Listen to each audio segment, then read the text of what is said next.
Hello friends, welcome to my YouTube channel. So today's topic is legislature. So ये हम new series start करें हैं political science की.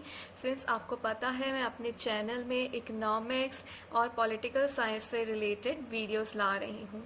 सो legislature आज हम कवर करेंगे. ये क्लास 11th की इंडियन कॉन्स्टिट्यूशन एट वर्क की बुक है, जिसमें से हम चैप्टर 5 लेजिस्लेचर कवर करेंगे.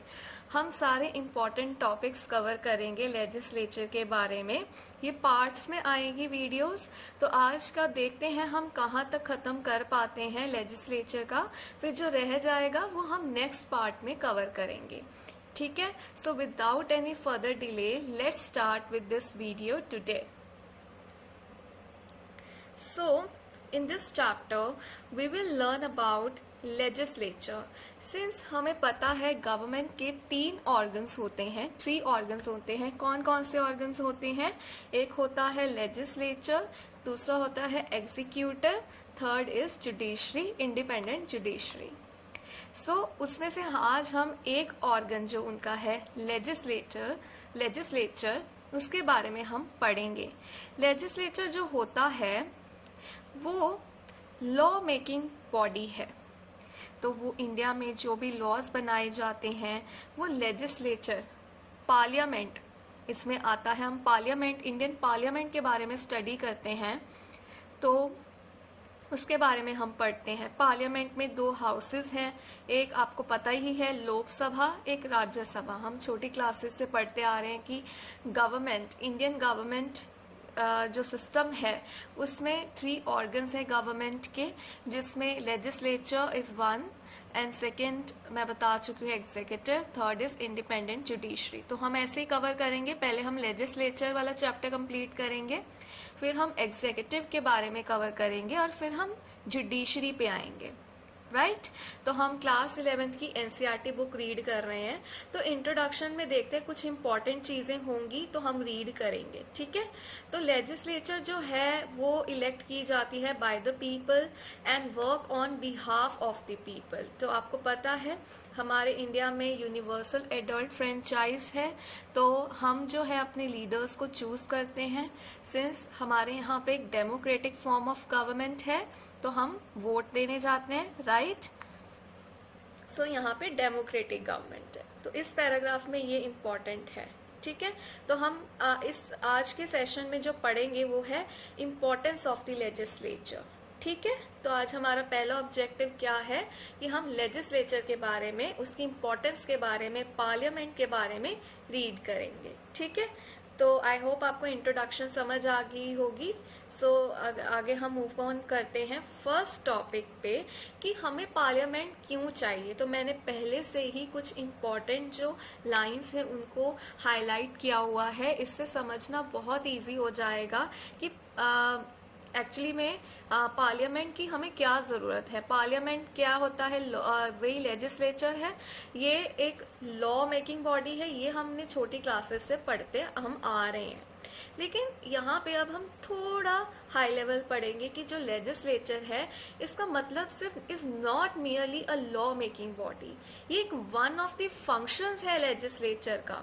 और भी बहुत सारे फंक्शंस हैं जो लेजिस्लेचर परफॉर्म करती है, पार्लियामेंट परफॉर्म करती है ना. तो it is the centre of all democratic political processes.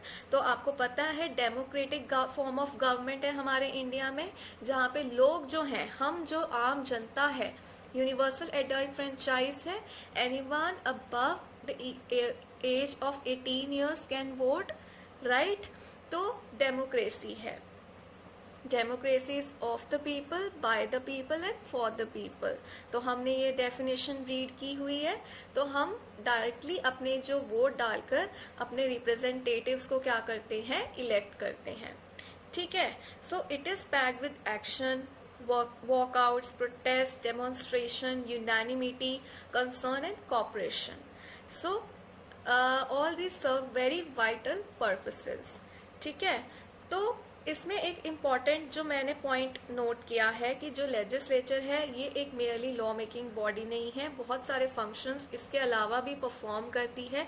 Law making इसका एक वन ऑफ द फंक्शंस है और ये डेमोक्रेटिक पॉलिटिकल प्रोसेस का सेंटर है।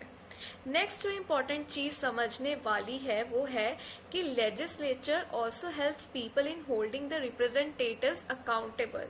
तो जैसे जो हमारी कैबिनेट है वो जो भी पॉलिसी मेकिंग करती है, जो भी डिसीजंस लेती है ना, लॉज बनाती है, जब उसको इम्प्लीमेंट करती है, क्योंकि एग्जीक्यूटिव का क्या एक फंक्शन है कि उसका मेन फंक्शन क्या है कि वो जो लॉज बनाए जाते हैं पार्लियामेंट में, बिल्स को पास किया जाता है बाय स्पेशल मेजॉरिटी और बाय वोटिंग, है ना, तो उसके बाद वो लॉ बन जाता है, एक्ट बन जाता है और फिर वो इम्प्लीमेंट किया जाता है। जब इम्प्लीमेंट हो गया उसके बाद देखते हैं कि कितना इम्प्रूवमेंट हो रही है। तो अगर कैबिनेट कोई बिल पास कर रही है तो उसका क्या इम्प्रूवमेंट, क्या इफेक्ट आ रहा है हमारी इकोनॉमी में, वो आंसरेबल है ऑपोजिशन पार्टी को भी कि हमने ये काम किया है, ये पॉलिसीज बनाई हैं, राइट। तो लेजिस्लेचर जो है वो अकाउंटेबल होता, जो कैबिनेट है वो अकाउंटेबल है लेजिस्लेचर को, ठीक है। This is Indeed the very basis of representative democracy. एक बहुत इंपॉर्टेंट कीवर्ड है representative democracy, right. Yet in most democracies, legislatures are losing central place to the executive. अब ये देखो, ये मैंने पॉइंट जो है हाईलाइट किया हुआ है। In India to the cabinet initiates policies, वही जो एग्जीक्यूटिव है, sets the agenda for governance and carries them through. तो इंडिया में क्या है, जो इन मोस्ट डेमोक्रेसीज है ना, लेजिस्लेचर का ज़्यादा इतना रोल अब थोड़ा कम हो रहा है क्योंकि एग्जीक्यूटिव ज़्यादा रोल निभाती है, क्योंकि एग्जीक्यूटिव जो कैबिनेट है वही तो पॉलिसीज को इनिशिएट करती है, वही गवर्नेंस का एजेंडा जो है सेट करती है और वही तो इम्प्लीमेंट करती है, ठीक है।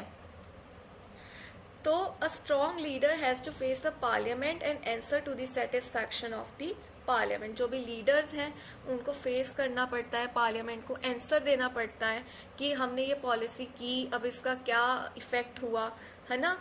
तो here in lies the democratic potential of the parliament, ठीक है। तो it is recognised as one of the most democratic and open forum of debate. तो यहाँ पे डिबेट्स होते हैं, ठीक है। कोई भी पॉलिसीज, कोई भी बिल अगर आपको इंट्रोड्यूस करना है तो उसके ऊपर बहुत सारी डिस्कशंस की जाती हैं, ठीक है। पहले जो डिस्कशन है वो एक हाउस में डिस्कस की जाती है, फिर दूसरे हाउस के रिकंसिडरेशन के लिए भेजा जाता है। तो ये बहुत ही, आप कह सकते, थोड़ा हम तभी तो कहते हैं ना, किसी चीज़ को पास करने में, कोई लॉ, कोई ये प्रोसीजर बहुत डिलेड हो जाता है क्योंकि बहुत सारे लोग, मेंबर्स इसमें इन्वॉल्व हैं, फिर वोटिंग की जाती है ना। तो टाइम तो डेफिनेटली लगेगा, ठीक है। दिस इज टू इंश्योर कि डबल चेकिंग हो और कोई भी मिस्टेक पॉलिसी मेकिंग में ना हो। आई थिंक आपको यहाँ तक समझ आ गया होगा, ठीक है। और ये मोस्ट इम्पॉर्टेंट लाइन क्या है, it is the most representative of all organs of government, क्योंकि यहाँ पर रिप्रेजेंटेशन होती है, ठीक है। It is above all vested with the power to choose and dismiss the government. तो इनको, इस लेजिस्लेचर में एक और, पार्लियामेंट की एक और पावर है कि ये गवर्नमेंट को चूज भी कर सकती है और डिसमिस भी कर सकती है, ठीक है। तो ये इंट्रोडक्टरी पार्ट था जिसमें हमने ये रीड किया कि पार्लियामेंट की हमें ज़रूरत ही क्या है, ठीक है। तो यहाँ तक हो चुका है। अब हम नेक्स्ट पार्ट देखते हैं, ये वाला, ये इम्पोर्टेंट है। Why do we need two houses of parliament? अच्छा, हमें दो हाउसेस की ज़रूरत क्यों है? मैंने सिंस आपको बताया कि हमारे जो इंडिया में है ना, इंडियन लेजिस्लेचर जो है ना, उसमें पार्लियामेंट के दो हाउसेस हैं, एक है लोकसभा, ठीक है, एक है राज्यसभा, ठीक है। The term parliament refers to the national legislature. जब हम पार्लियामेंट बोलते हैं तो हम पूरे हमारी कंट्री की लेजिस्लेचर की बात कर रहे हैं। जब हम स्टेट के लेवल पे बात कर रहे हैं तो स्टेट लेजिस्लेचर भी होता है, ठीक है। जो स्टेट्स का लेजिस्लेचर होता है उसको स्टेट लेजिस्लेचर कहा जाता है। मैं ये भी हाईलाइट कर देती हूँ, ठीक है। The parliament in India has to houses. When there are two houses of the legislature, it is called a bicameral legislature, very important keyword here, bicameral legislature. ये आपको एमसीक्यूज में भी पूछ सकते हैं अगर आप कॉम्पिटिटिव एग्जाम्स के लिए प्रिपेयर कर रहे हैं, सपोज यूपीएससी हो गया है ना, और जो आपके पीजी के एग्जाम्स होते हैं वो हो गया, तो आपको पता होना चाहिए कि कितना इम्पॉर्टेंट है ये कीवर्ड। ठीक है, बाईकैमरल लेजिस्लेचर का क्या मतलब होता है, जब भी लेजिस्लेचर के 2 हाउसेज होते हैं तो उसको बाईकैमरल लेजिस्लेचर बोला जाता है। बाय मीन्स क्या होता है, 2, बाय मीन्स क्या होता है, 2, तो इससे इसका नाम पड़ा बाईकैमरल लेजिस्लेचर। ठीक है, the 2 houses of the Indian parliament are the council of states और द राज्यसभा। राज्यसभा को काउंसिल ऑफ स्टेट्स भी कहा जाता है क्योंकि ये स्टेट्स को रिप्रेजेंट करता है। ठीक है, and the house of the people और लोकसभा, लोकसभा को क्या कहते हैं, हाउस ऑफ द पीपल, क्योंकि यहाँ पे तो सारी पॉलिसीज बनाई जाती हैं, लोग जो सेलेक्ट करते हैं, हम सेलेक्ट करते हैं रिप्रेजेंटेटिव्स। ठीक है, the constitution has given the states the option of establishing either a unicameral और बाईकैमरल लेजिस्लेचर। जब नेशनल, पूरी कंट्री की लेजिस्लेचर की बात होगी तो वो नेशनल कहलाएगी, है ना, पार्लियामेंट कहलाएगी, है ना, और स्टेट्स की भी अपनी अपनी लेजिस्लेचर हैं, तो आप कह सकते हो वहाँ पे ऑप्शन है। कॉन्स्टिट्यूशन क्या है, अच्छा कॉन्स्टिट्यूशन आपको पता है ना, कॉन्स्टिट्यूशन हमारा जो संविधान है, भारतीय संविधान है ना, ये एक लिविंग डॉक्यूमेंट है, इसमें बहुत सारे लॉज जो हैं मतलब पहले से ही इंस्क्राइब किए हुए हैं, जैसे बहुत सारे हमारे फंडामेंटल राइट्स हैं, है ना, कुछ डायरेक्टिव स्टेट्स मतलब डीएसपीज हैं, है ना, और भी बहुत सारी आप कह लो कि स्केड्यूल्स है ना, उसमें लिखा, क्या लिखा हुआ है, एक लॉ बुक है, लॉ बुक है। ठीक है, तो उसमें बहुत सारे लॉज बनाए हैं, बहुत सारी चीज़ों को लेके, जैसे अनटचेबिलिटी को लेके है ना, तो कि ये एक पनिशेबल ऑफेंस है, कोई इससे आज के कल प्रैक्टिस नहीं कर सकता अनटचेबिलिटी को। तो फंडामेंटल राइट्स हैं हमारे कुछ, जैसे राइट टू इक्वालिटी है ना, राइट टू प्राइवेसी है, राइट टू एजुकेशन है, राइट। तो ये क्या हो गए, फंडामेंटल राइट्स हो गए। कुछ राइट्स जो होते हैं, जो फंडामेंटल राइट्स होते हैं ना, वो जस्टिशिएबल होते हैं, अगर हमारे वायलेट होते हैं तो हम कोर्ट जा सकते हैं, ठीक है, रेमेडी के लिए। लेकिन कुछ होते हैं जैसे डायरेक्टिव प्रिंसिपल्स जो उन्होंने दिए हुए हैं, गाइडलाइंस हैं, वो जो है उससे हम पॉलिसीज बना सकते हैं, लेकिन वो जस्टिशिएबल नहीं होते। अगर उसमें से आपके कोई जो है मतलब लॉ, कोई भी चीज़ राइट है वो वायलेट होता है, तो आप कोर्ट में जाके ये नहीं कह सकते कि मेरा ये वायलेट हुआ है, क्योंकि वो एक फंडामेंटल राइट नहीं है। ठीक है, तो वो गाइडलाइन है पॉलिसी मेकर्स के लिए कि उससे क्या हमारे कॉन्स्टिट्यूशन फ्रेमर्स जो थे वो सोच रहे थे कि ये इंडिया जब अभी अभी आज़ाद हुआ है कि आफ्टर फ्यू इयर्स ये पॉलिसी इंडिया को लानी चाहिए, तो उसमें ऐसी गाइडलाइंस हैं। तो वो जब बनाते हैं उसके बाद वो देखते हैं, देखो फंडामेंटल राइट्स तो हम सबको पता है, हमने छोटी क्लासेस में ही पढ़ा है, कुछ मैंने अभी आपको बताया, right to equality, right to education, right to privacy, है ना, और कोई डिस्क्रिमिनेशन नहीं होगा on the basis of caste, colour, creed, race, religion etcetera, वो सब हमने पढ़ा हुआ है। ठीक है, तो ये थोड़ा कॉन्स्टिट्यूशन के बारे में हो गया, हमारा जो भारतीय संविधान है। ठीक है, has given the states the option of establishing either a unicameral or bicameral legislature। तो ये डिपेंड करता है। ठीक है, तो अभी तक एट प्रेजेंट क्या है, जब ये मैं बुक पढ़ रही हूँ 2024 में, only 6 states have a bicameral legislature. कौन सी, मतलब जहाँ पे 2 हाउसेस हैं, कौन कौन है, तो हम उसके बारे में रीड करते हैं। States having a bicameral legislature are given below, Andhra Pradesh है, बिहार है, कर्नाटका, महाराष्ट्र, तेलंगाना एंड उत्तर प्रदेश। ठीक है, तो ये इसमें पढ़ने वाला था। और आगे देखिए, आगे एक बहुत इंपॉर्टेंट डिस्कशन होगी। Countries with large size and much diversity usually prefer to have 2 houses of the national legislature to give representation to all sections in the society and to give representation to all geographical regions or parts of the country। अच्छा, तो हम कह सकते हैं अच्छा हमारे जो legislature में बाई कैमरा लेजिस्लेचर क्यों है, 2 हाउसेस क्यों हैं, लोकसभा भी है राज्यसभा भी है। तो ऐसा इसलिए कि जो हमारी इंडिया है वो बहुत ज़्यादा लार्ज पॉपुलेशन है, आपको तो पता ही है, साइज़ भी ज़्यादा है और बहुत सारी स्टेट्स हैं। Currently there are 28 states I think, yes, है ना, और यूनियन टेरिटरीज भी हैं।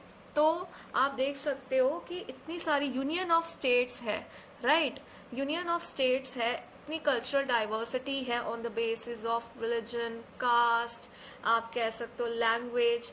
तो भाई थोड़ा सा तो सिस्टम चाहिए ना जो इस सब एडमिनिस्ट्रेशन करने के लिए, इफेक्टिव एडमिनिस्ट्रेशन के लिए।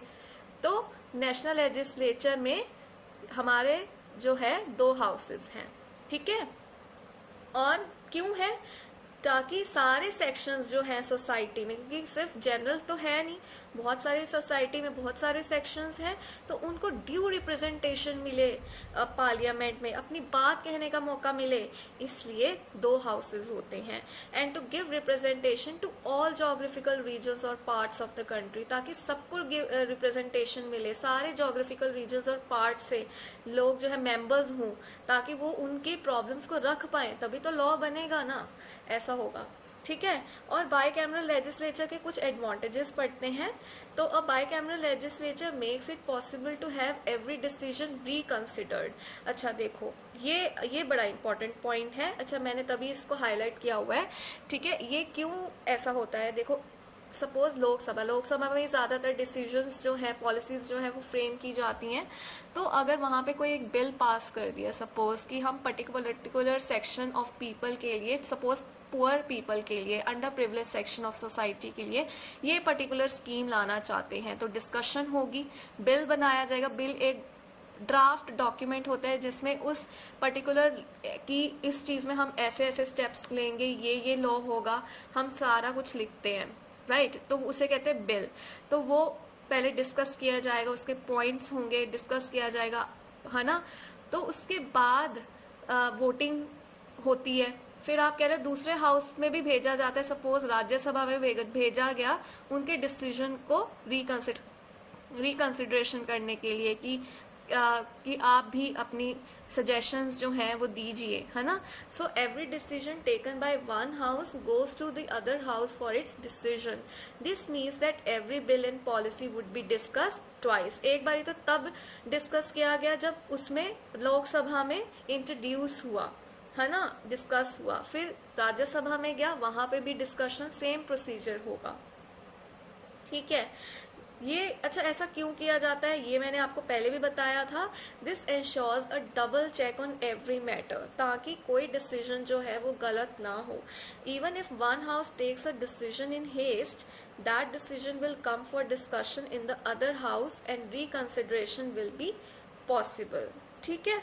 तो ये है जो हमने अभी तक पढ़ा कि हमें 2 हाउसेस क्यों चाहिए, ठीक है। जस्टिस कर रहे हैं ना, ये जो है पैराग्राफ इस क्वेश्चन को आंसर कर पाया कि भाई हाँ ज़रूरत है 2 हाउसेस की। क्यों, क्योंकि हमारी जो कंट्री है वो बहुत डाइवर्स है, यूनियन ऑफ स्टेट्स है ना, डिफरेंट कल्चरल मतलब आप कह सकते हो डाइवर्सिटी है, ठीक है, बहुत तरह के लोग हैं और जोग्राफिकल रीजन्स और पार्ट्स हैं, तो इसलिए हर जगह से कुछ रिप्रेजेंटेशन होनी चाहिए। तो 2 हाउसेस हैं, लोकसभा एंड राज्यसभा। राज्यसभा को काउंसिल ऑफ स्टेट्स भी कहा जाता है, लोकसभा को हाउस ऑफ द पीपल कहा जाता है। ये भी ऐसे भी घुमा फिरा के क्वेश्चंस पूछे जा सकते हैं आपको कम्पेटिटिव एग्जाम्स में, ठीक है। अच्छा, अगला क्या हुआ, अब हम पढ़ेंगे राज्यसभा के बारे में, ठीक है, राज्यसभा। अच्छा चलो, राज्यसभा आ गया, पहले हाउस के बारे में पढ़ते हैं, राज्यसभा के बारे में। तो each of the 2 houses of parliament has different basis of representation, ठीक है। The Rajya Sabha represents the states of India, है ना। तो ये आपको मैंने बताया कि राज्यसभा को जो है, लेट मी शो यू, क्योंकि ऐसे क्लैरिटी हो जाएगी, काउंसिल ऑफ स्टेट्स भी कहा जाता है। तो स्टेट्स को जो रिप्रेजेंट करता है वो है राज्यसभा। तो इसको ऐसे लिखा हो, it is an indirectly elected body, residents of the state elect members to to the state legislative assembly. The elected members of state legislative assembly in turn elect the members of the राज्य सभा. तो हम ये एक indirectly elected body है. समझ आ गया? ठीक है.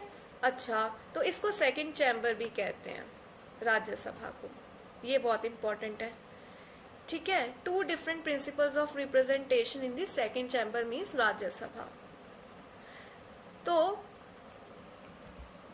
रिप्रेजेंटेशन, अब राज्यसभा में भी कुछ बहुत सारे मेंबर्स होते हैं जो पार्ट है राज्यसभा का. अब उनको कैसे आप कह सकते हो सीट्स दी जाती है राज्यसभा में. ठीक है, उसके बारे में डिस्कस करेंगे. उनको कैसे रिप्रेजेंटेशन दी जाती है राज्यसभा में. 2 वेज हैं, हम पढ़ेंगे इसमें कंपैरेटिवली यूएसए और इंडिया का कंपैरिजन करके. वो मैं आगे आपको अभी बताऊंगी, अभी आने वाला है. So 1 way is to give equal representation to all the parts of the country irrespective of their size और पॉपुलेशन. पहला जो वे है वो ये है कि सबको भाई इक्वल रिप्रेजेंटेशन दी जाए, चाहे कंट्री का साइज कैसा भी हो. मतलब कंट्री के जितने भी पार्ट्स हैं, मतलब आप कह लो कि स्टेट्स हैं उसमें, और जितनी भी पॉपुलेशन हो, हम सेम नंबर ऑफ मेंबर्स जो हैं इलेक्ट करेंगे. ठीक है. We may call this as symmetrical representation. इसको क्या कहा जाता है? Symmetrical representation. अच्छा, तो एक 1 वे हो गया. अब दूसरा वे क्या है वो भी हम रीड करेंगे. On the other hand, parts of the country may be given representation according to their population. एक जगह तो हम कह रहे हैं कि symmetrical representation है, जहाँ पे जो different parts हैं country के irrespective of their size और population हम equal representation देंगे. ठीक है, to maintain equality. लेकिन कई on the other hand क्या है, तो कई जगह पे क्या होता है कि हमारे इंडिया में ऐसा ही है कि हम सीट्स देते हैं राज्यसभा में according to the population of that state. ठीक है.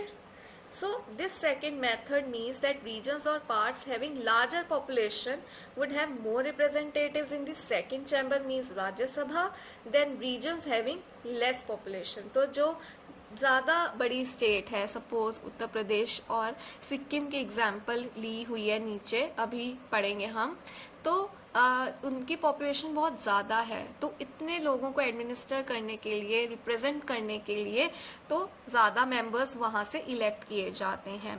ठीक है. और जो सिक्किम है वो एक कम पॉपुलेटेड स्टेट है, तो उसमें से एक आधा मेंबर ही जो है वो इलेक्ट किया जाता है इन दिस, उनको सीट दी जाती है राज्यसभा में. ठीक है. तो ये रिप्रेजेंटेशन है हमारी इंडिया में राज्यसभा में. तो अब हम एक ना सब्जेक्ट पढ़ते हैं हम पॉलिटिक्स में, आगे जाके आप पढ़ोगे जब आप इसमें मास्टर्स वगैरह करोगे या फिर आप इसमें स्पेशलाइजेशन करोगे, कंपैरेटिव पॉलिटिक्स. कंपैरेटिव पॉलिटिक्स क्या होती है? हम डिफरेंट कंट्रीज़ के गवर्नेंस पॉलिसीज़ और बहुत सारी लेजिस्लेचर, जुडिशरी, इन सब चीज़ों को हम कंपेयर करते हैं. ठीक है. तो हम यहाँ पे यूएसए और इंडिया में कंपैरिजन कर रहे हैं. जो यूएसए है, every state has equal representation in the senate. उनके वहाँ पे सेनेट है. ठीक है. This ensures equality of all the states. जो हम अभी पढ़ के आए कि सिमेट्रिकल रिप्रेजेंटेशन होती है वहाँ पे. ठीक है. But this also means that a small state would have the same representation as the larger states USA में. ठीक है. क्योंकि वो सबको इक्वल रिप्रेजेंटेशन दे रहे हैं. भाई चाहे कंट्री का कोई भी पार्ट छोटा है या बड़ा है ना, को पॉपुलेशन कम है कि ज़्यादा है, हम सेम नंबर ऑफ मेंबर्स करेंगे इलेक्ट. तो इक्वालिटी बनाने के लिए है भी ये यूनाइटेड स्टेट्स ऑफ अमेरिका.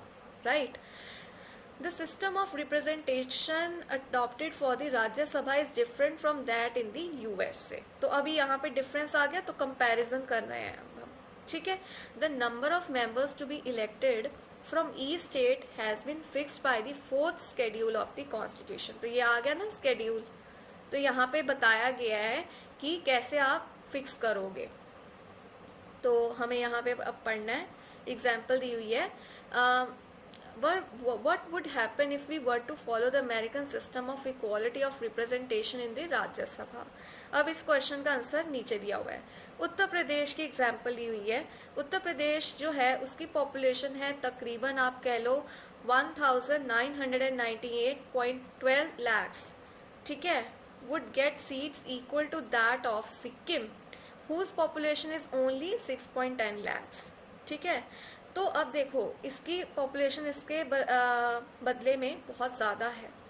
तो यहाँ पे जो उत्तर प्रदेश में है बहुत सारे मेंबर्स को इलेक्ट किया जाएगा, लेकिन सिक्किम में से इतने नहीं, एक ही किया जाएगा, ठीक है। The framers of the constitution wanted to prevent such discrepancy, कि ऐसा नहीं है कि यहाँ से भी इतने सारे मेंबर्स हो रहे हैं और सिक्किम से भी, क्योंकि हमारा जो सिस्टम है वो यूएसए से अलग है। हमारा जो है वो इक्वल रिप्रेजेंटेशन नहीं है, हमारा पॉपुलेशन के बेस पे होता है, साइज के बेस पे, ठीक है, पॉपुलेशन के साइज के बेस पे, ठीक है।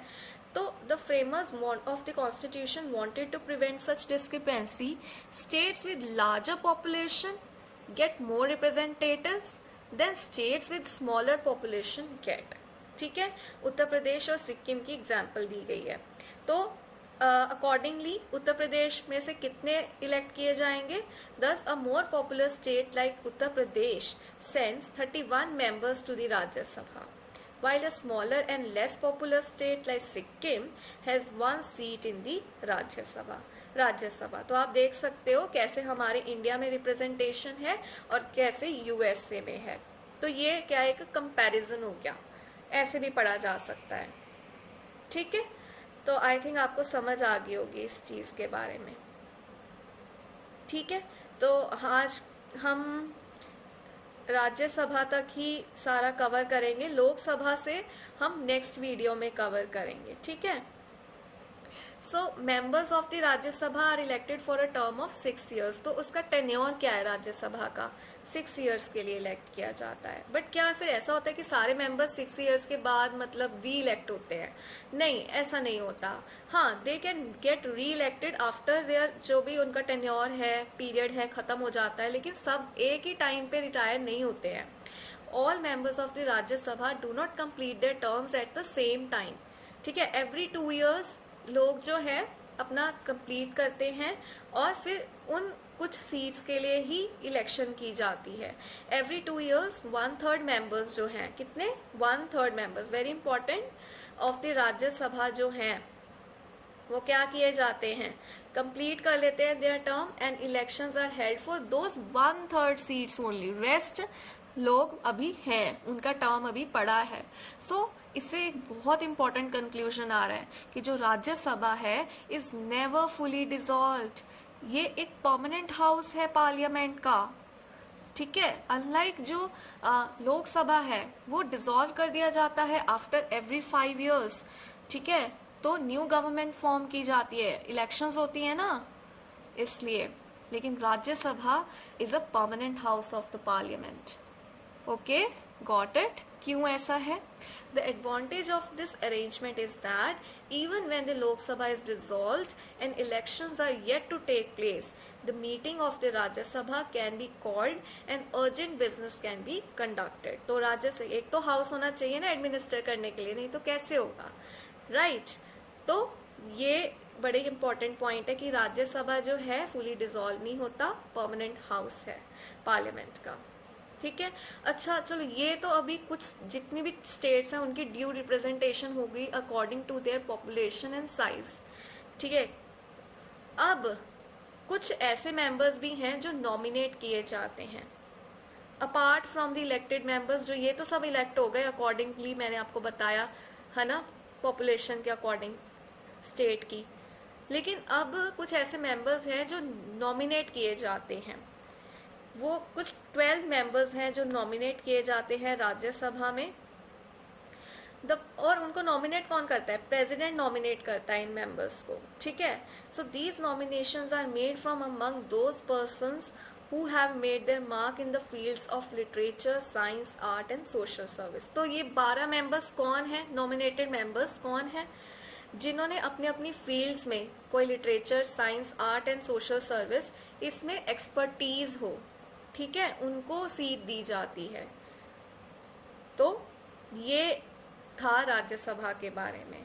उसके बाद है लोकसभा, इसके बारे में हम पढ़ेंगे नेक्स्ट वीडियो में। मैं नेक्स्ट पार्ट में आगे का चैप्टर लेके आऊँगी। सो आज की वीडियो के लिए इतना ही। आई होप आपको मतलब कि इन शॉर्ट ये सारा जो है यहाँ तक राज्यसभा तक ये सारी चीज़ें समझ आई होंगी।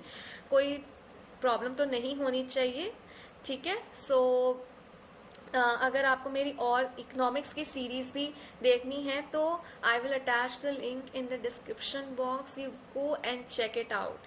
सो till then, thank you, bye bye and have a nice day.